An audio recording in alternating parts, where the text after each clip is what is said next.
Bonjour et bienvenue dans cette nouvelle vidéo de blogcourseapied.com. Donc aujourd'hui je suis avec Mehdi Bala qui est double champion d'Europe du 1500 mètres. Donc tu as également un record sur le 1500 mètres qui est en 3 minutes 28 secondes et 96 centièmes. 98 centièmes, pardon. Et au cours de cette petite interview, Mehdi va nous donner des conseils pour progresser et réussir sur le 1500 mètres. Donc tout d'abord, est-ce que tu peux te présenter brièvement pour nous expliquer tes débuts jusqu'à aujourd'hui dans la course à pied? Ouais, alors j'ai commencé à 16 ans, j'ai commencé à 16 ans par le cross, sous l'impulsion d'amis, donc on a pu gagner dans les catégories jeunes, on fait champion de France 3 ou 4 fois, sur 4 fois 1000, sur cross-country. Après j'ai commencé à faire la première année un petit peu de 800 et de 1500, j'ai battu mon premier record de France en cadet, donc pas longtemps après mes débuts. Je me suis vite spécialisé sur le 1500 avec le succès que vous connaissez et puis avec les déboires aussi parce qu'une carrière ça fait on a beaucoup plus de choses malheureuses que de choses heureuses et bon, ça fait partie du jeu. Voilà, je fais 2 fois champion d'Europe, vice-champion du monde et j'ai surtout gagné une médaille olympique à Pékin, ce qui est ma grande fierté. D'accord. Alors quels sont les entraînements spécifiques à faire pour progresser au maximum sur 1500 mètres? Alors je dirais qu'il faut faire un petit peu de tout, de la vitesse. Alors le 1500 mètres c'est entre le 800 et les plus longues distances, donc c'est une distance un petit peu bâtarde, donc forcément il faut être rapide et endurant. Donc il faut faire des séances de 800 mètres, voilà, du style 500, 400, 300. Moi quand je faisais ce genre de séances, à l'époque je faisais 1 minute au 500, 47,5 au 400 et 35 secondes au 300 avec 6 minutes de récupération.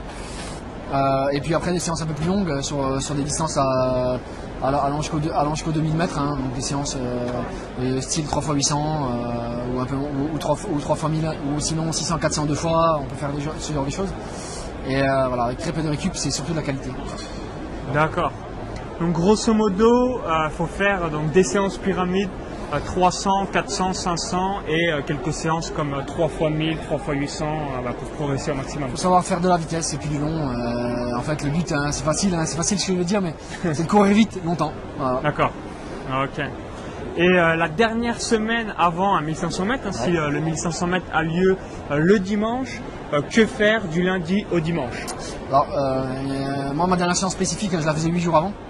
Donc pour bien pouvoir récupérer de la séance, mais tout en gardant quand même un entraînement normal.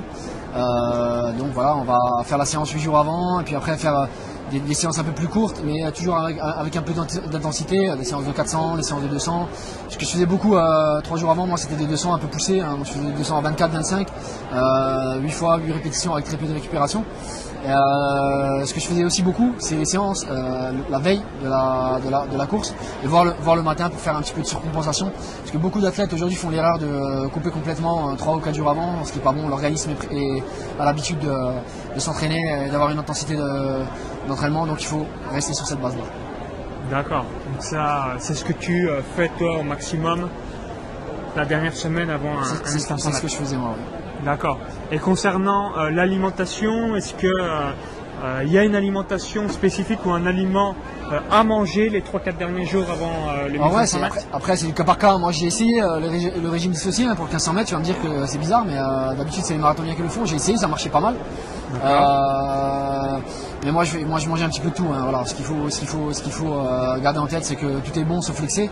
Et que moi j'avais une alimentation à base de féculents 2 jours avant, très peu de viande rouge, plus sur les viandes blanches. Et puis ce qui est assez dingue, c'est que je mangeais avant les courses, je mangeais un carbo cake, donc des gâteaux d'effort, comme le ferait un marathonien. Et ça m'allait très bien. Voilà. D'accord. Ok.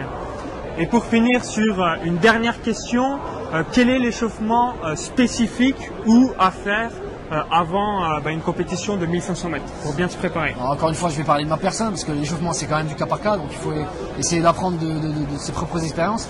Moi, ce que je faisais toujours, c'est un petit échauffement en course classique, 20-25 minutes. Après beaucoup de gammes, des gammes dynamiques, de plus en plus dynamiques, à la fin des gammes de la course, de plus en plus vite. Et des lignes droites assez poussées, mettre les pointes avant de rentrer sur la piste, faire des lignes droites en 12 secondes, voire un peu moins, et une fois sur la piste, faire des lignes droites vraiment rapides, juste avant de partir.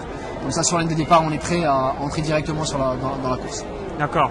Donc si votre course est à 15h, à 14h, tu démarres un petit footing 20-25 minutes. Ensuite, des gammes dynamiques pour finir sur des grosses accélérations juste avant la course. C'est tout aussi simple.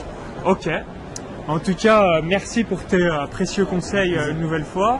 Donc si vous avez des questions, dites-les dans les commentaires juste en dessous et j'y répondrai sans aucun problème. Donc merci d'avoir suivi cette vidéo et à bientôt pour de nouvelles vidéos sur la course à pied. À bientôt. À bientôt.